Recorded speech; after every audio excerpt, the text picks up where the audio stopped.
Chapter 7. Work in the Prison.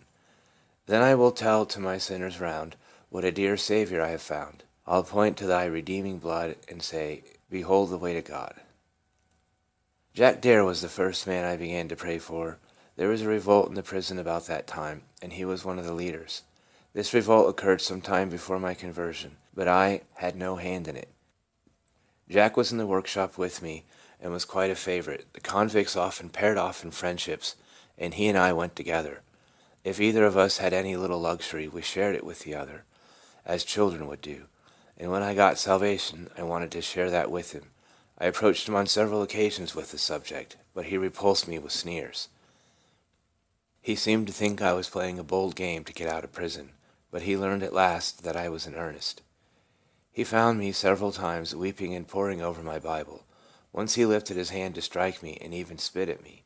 But when I told him that I had no resentment and could stand it for Jesus' sake, he was touched. That astonished him.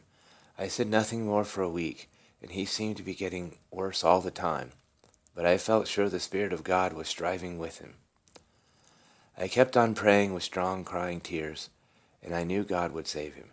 One day he told me he had been praying, but it seemed dreadful to him to pray. I knew all about that from my own experience. Not long after this, as he came out of his cell one morning to go to work, I caught sight of his face, and it was all lit up. He was at the head of the column, and I near the foot.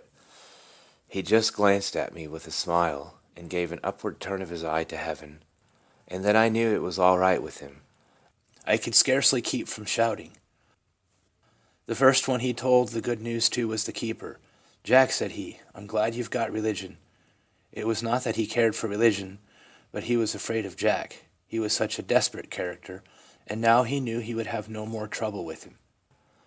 All the time I had to work for Christ was about half an hour each day, and I improved it. This was when the regular keeper was relieved, and we were allowed then to talk. I had my men all picked out, and I went from one to the other, saying the few earnest words I could say. Several of these were converted. One or two wandered away when they left the prison, having no Christian friend to look after them. Since that time they have come into the helping hand, and have been sweetly restored. About 2 years I went on thus. My faith was so simple, I felt the Lord would give me anything reasonable I might ask. And I never had a doubt until after I came out of prison and mingled with Christians, and their wavering, unstable, half-and-half faith staggered me. My cell seemed to me all that time like heaven, and I cared very little whether I came out of it or not. The love of Christ was so abounding it drowned every trouble. No one could insult me. If my comrades abused me, I felt that I could pray for and forgive them. After this I was led to pray for my liberty.